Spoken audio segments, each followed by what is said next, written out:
Alrighty, we're starting. I'm not going to do a cool intro because I'm not cool. So I thought it'd be useful today to talk about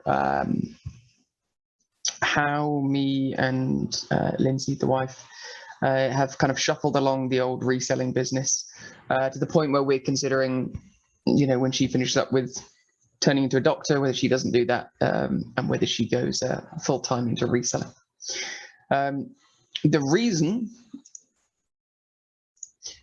is we had our first $8,000 month sales month in September.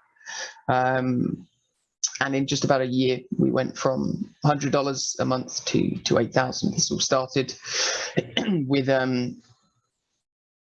what did it start with? With Lindsay just essentially clearing out some of her closet. And I asked her if she could, seeing she thrifted things constantly, how about you sell one in every three things that you buy? And so we managed to take this from, when she started doing that during the pandemic, we were seeing sales of a couple $100 a month when she was paying attention, and when she was doing a little bit less, I wasn't involved at all at this stage. It was $100, $200, whatever it is. And then we started trying to ramp things up come October. So we started putting in effort, proper effort, and we took it from there. So October last year, or even September last year, if we're being honest, we did 6 sales and $170.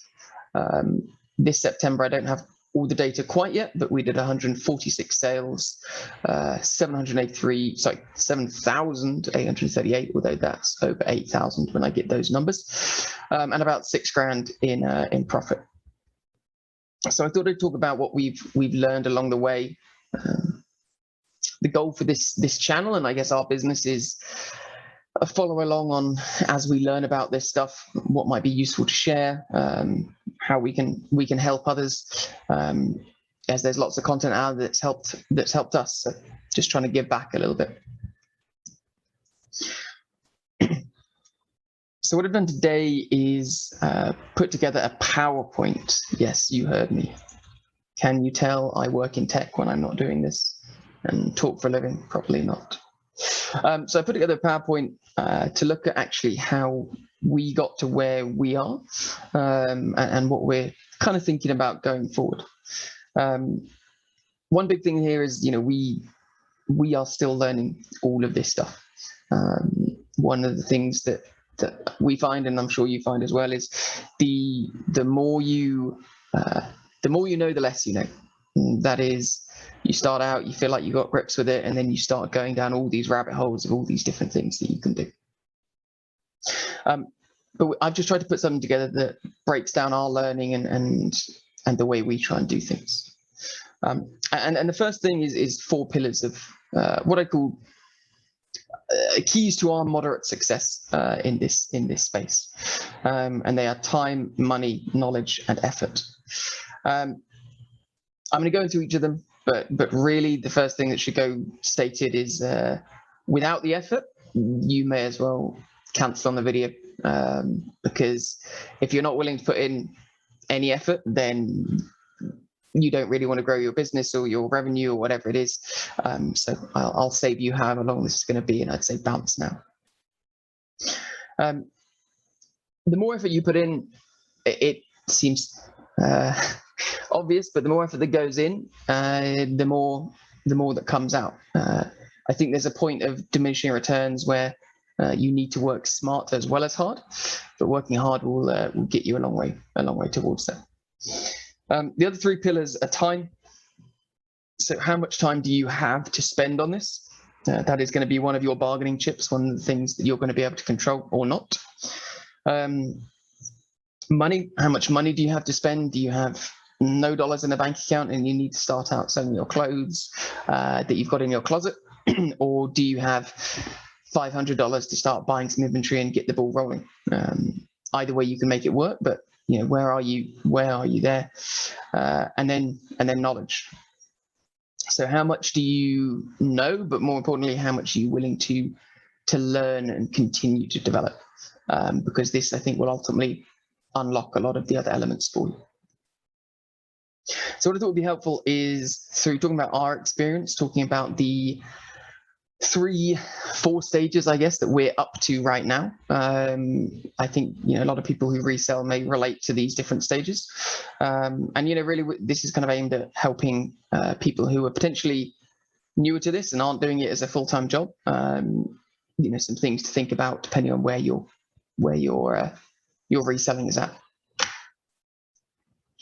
So stage 1, or the first scenario that I want to talk about, is kind of testing the water, right? So that's what we were doing over here. We kind of had these little sales each month, a couple of $100, few $100 profit, not really doing anything consistently. You can see sales kind of all over the shop, and not paying full attention, just saying, oh, this is kind of fun, throw it on when we can, and kind of go from there. And so a lot of people at this stage, I think, is where they'll start out reselling, obviously, and where they may spend actually a decent amount of time. We spent 6 months doing that before we looked at it and went, oh, if we do this properly, we can make some money. So if you're talking about the pillars, what are we paying attention to? I haven't put effort in here because, again, effort needs to run throughout everything that you do. That is a central pillar to everything. You are in full control of that. But these 3 pillars around it, you can play with a little bit more based on your scenarios. So stage 1, testing the water. You've probably got less than 50 items on your eBay or your Etsy or your Poshmark or Mercari or whatever platform you're using. And you're probably using, let's say, 10 hours a week, right? You kind of thrift or go pick up your stock, have you do that every now and then, or clear out your closet.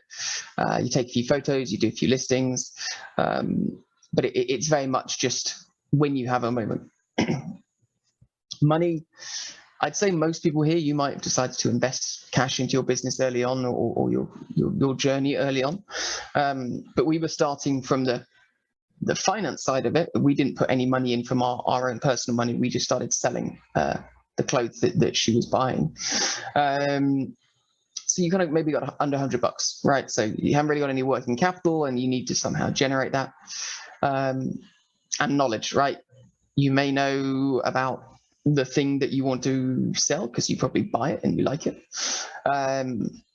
And you maybe know a little bit about, okay, well, eBay exists, Poshmark exists, and you put things on there and people buy them. You may have a really high level of knowledge as well, which is awesome. You'll have a head start. But if you find yourself in this kind of space, my suggestions and what we did to move that dial up and get a little bit more in the bank, we looked at a few factors.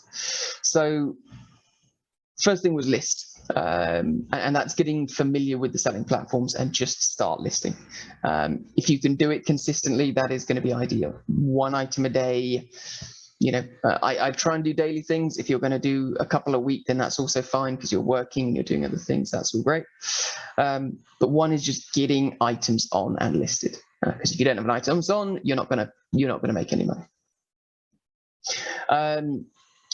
And then in the learning section, there are a ton of ridiculous YouTube channels that just give away gold knowledge for free, and it's probably the easiest learning you'll do. As opposed to hearing me waffle, they do some nice constructed videos and they give you bullet points and all of that fun stuff. And so I'll link them in the video at the end of this. But learn, watch those and focus on those. And the things that I'd suggest learning about that will make a big difference at this stage is photographs, right? How to take an appealing photograph. We started out hung on the back of the door. Light was terrible. It was in the bathroom, so there was no natural light. It was crumpled, and that's where we started, and that was fine. People still bought things; they just didn't buy things very often. How to title the item. So it was also worth looking up some videos on this. Again, Poshmark, eBay, YouTube, Etsy, whatever you're using. Look up how to describe and title your item, because that's going to affect when people are Googling things, how they find your item. And that's also going to affect when you're in the platform, how they find it. So if you just type in red sweater as your item description, someone searches red sweater, you're going to show up, but you're going to show up in a huge stack of listings. If you go red sweater, cable knit, wool, women's, large, vintage, put the brand in, whatever it is, Burberry if they were selling red sweaters for whatever reason, learn to stack up that title, and you will just get so many more hits. But you will also get people who specifically search those terms will find it easier to find your item. So you'll be getting your item in front of buyers that actually want it, as opposed to someone who has no idea what they want and is just trying to look at 5,000 red sweaters. Same goes with the description. So I would say, depending on your time, this is maybe one that's a kind of little added bonus at this stage, but you're going to want your title down in your description, because that's going to do most of your work. If you're super short on time, you can probably leave it at that, as long as you've said what the item is and what size it is and you know, who it's for. If you can, you know, learn a little bit about measuring items. We just do 3 measures normally. You know, if it's a shirt, we'll do collar to hem, pit to pit, and then we'll do the sleeve length. You can do more, you can do less. That's just what we found as manageable. And then that's going to help your buyers understand what they want. And then checking prices.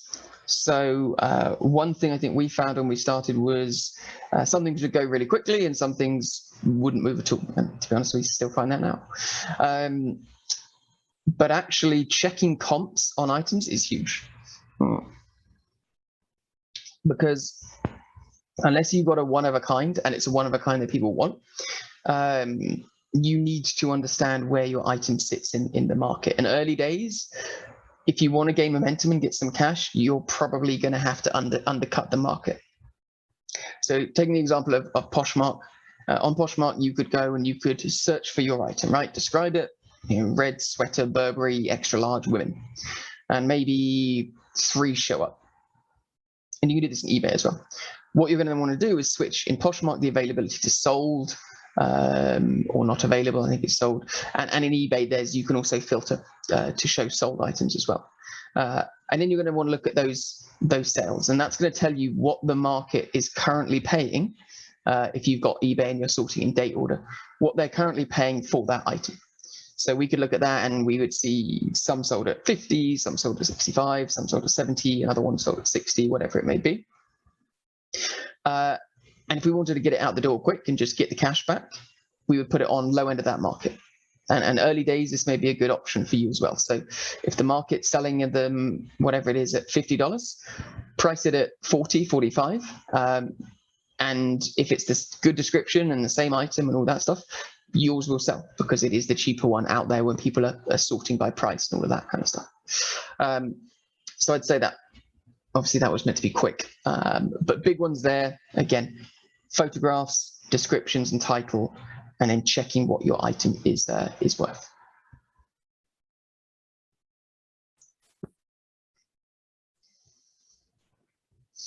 So this thing got really long, 37 minutes in total, and because I'm not going to go and edit it, this is your outro, end of part 1.